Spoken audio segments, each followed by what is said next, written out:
Drama serial masher का next episode बहुत ही ज़्यादा दिलचस्प होगा। इसके आने वाले एपिसोड में दिखाया जाएगा कि अब्दुल रहमान ने एमा को सुनाया अपना शादी करने का फैसला कि वो पारिस के साथ साथ शादी कर रहा है। दूसरी साइड नोमी की शादी हो रही है फौजिया परवीन के साथ। क्या अब एमा अब्दुल रहमान के पीछे जाएगी और मानी और फौजिया परवीन से शादी करके निभाएगा या इसे छोड़कर भाग जाएगा? आने वाले एपिसोड के बारे में जानने के लिए मेरी वीडियो को एंड तक ज़रूर देखिए, और अगर आपने अभी तक मेरे चैनल को सब्सक्राइब नहीं किया तो ज़रूर कर लें।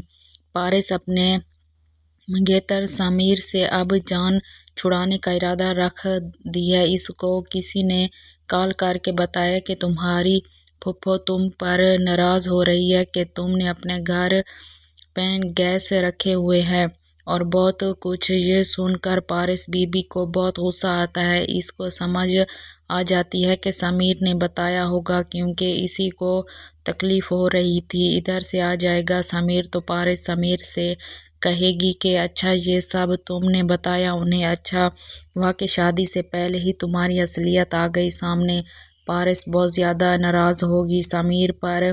ऊपर से अब्दुल रहमान आ जाएगा तो पारिस अमर से कहेगी कि समीर साहब का सामान बहुत ज़्यादा है, अकेले पैक करेगा तो वक्त लग जाएगा और मुझे अपना कमरा 1 घंटे में खाली चाहिए। तुम प्लीज़ इनकी हेल्प कर दो, इनका सामान इनके बैग में भरो और इसे बाहर फेंक दो। समीर खड़ा हो मुंह देखता रह जाएगा। ये क्या हो गया? अब्दुल रहमान पारिस को बहुत समझाएगा कि वो तुम्हारा कज़न है और तुम्हारा होने वाला शौहर भी इसके साथ है। ऐसा मत करो, इसको हमारा यहाँ रहना अच्छा नहीं लगता, हम यहाँ से चले जाते हैं।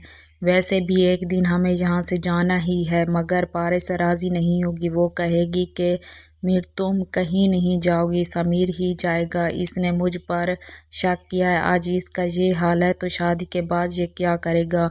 मुझे अब इसके साथ कोई रिश्ता नहीं रखना, मैंने इसके साथ अपनी मंगनी ख़त्म कर दी है। ये सुनकर अब्दुल रहमान अंदर ही अंदर बहुत खुश होगा तो अब्दुल रहमान से कहेगा कि अभी भी वक्त है, पारिस को प्रपोज़ कर दो। ये ना हो कि अब कोई मामे का लड़का निकल आए पारिस का दावेदार बनकर और तुम फिर मुंह देखते रह जाओ। अब्दुल रहमान पारिस को कहेगा और प्रपोज़ कर देगा और पारिस भी अब्दुल रहमान का प्रपोज़ एक्सपेक्ट कर लेगी। दोनों निकाह का फैसला करेंगे। इधर मानी के वालिदैन को अला वसाया ने बेइज्जत करके घर से निकाल दिया था। अब हम चौधरी बरादरी कालानियों को अपना बुखार तक नहीं दे तो लड़की की बात कर रहे हो। फिर फौजिया परवीन जो कि एमा से बहुत जेलस होती है, सारे अच्छे लड़के इसकी किस्मत में ही क्यों हैं, मैं भी अब मानी से शादी हर सूरत के करके दिखाऊंगी। और फौजिया परवीन वज़न पी के पास ने चली एक घटिया चाल और ख़ुदकशी का बहाना करके अपने माँ बाप को मजबूर कर दिया कि वो गिलानियों के घर लड़की का रिश्ता लेकर चले गए, जो पहले को अपना बुखार भी नहीं देकर राज़ी थे।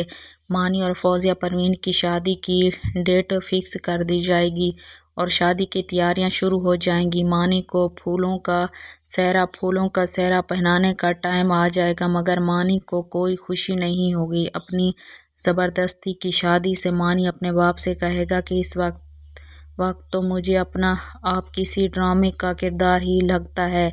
ये शादी तो शायद खुशी का मौका होती है ना, मुझे दुखी क्यों कर रही है? मानी की बातें सुनकर मानी का बाप कहेगा कि देख पुत्र, तूने जितनी डायलॉग बाजी करनी थी तूने कर ली।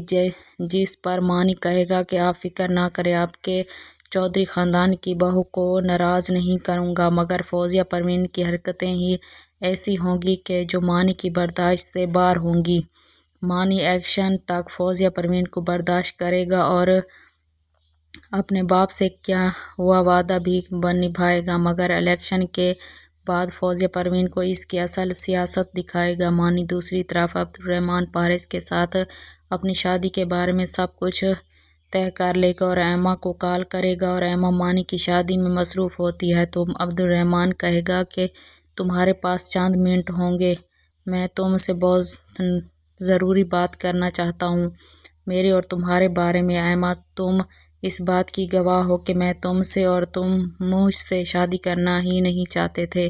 جس پر ایما کہے گی کہ تم میری چھوڑو، اپنی بات کرو، تو عبد الرحمن کہے گا کہ میں اس رشتے کے حق میں ہی نہیں تھا، تم جانتی ہو نا، پھر بھی زبردستی میری شادی تم سے کر دی گئی۔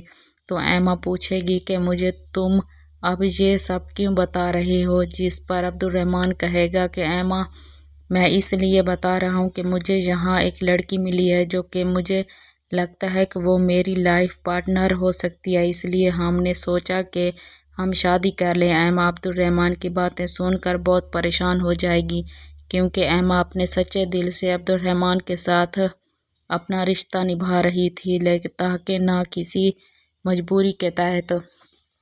ایما کو بہت بڑا دھچکا لگے گا کہ عبد الرحمن کی بات سن کر، اور عبد الرحمن کی اس حرکت سے۔ ادھر عبد الرحمن نے ایما کو تو بتا دیا کہ میں شادی کر رہا ہوں، مگر پارس کے ساتھ اس نے کس قسم کی کوئی بھی بات نہیں کی، وہ پہلے سے ہی شادی شدہ ہے۔ پارس کو تب پتہ چلے گا کہ جب ایما عبد الرحمن کے پیچھے وہاں پہنچ جائے گی اور پارس کو بتائے گی کہ وہ بھی عبد الرحمن کی بیوی ہے۔ پھر پارس کو پتہ چلے گا کہ عبد الرحمن، جس کو وہ اپنا اتنا اچھا دوست سمجھ رہی تھی، کہ وہ کسی قدر جھوٹا اور فریبی ہے۔ عبد الرحمن کو بھی سمیر کی طرح باہر پھینک دے گی نا۔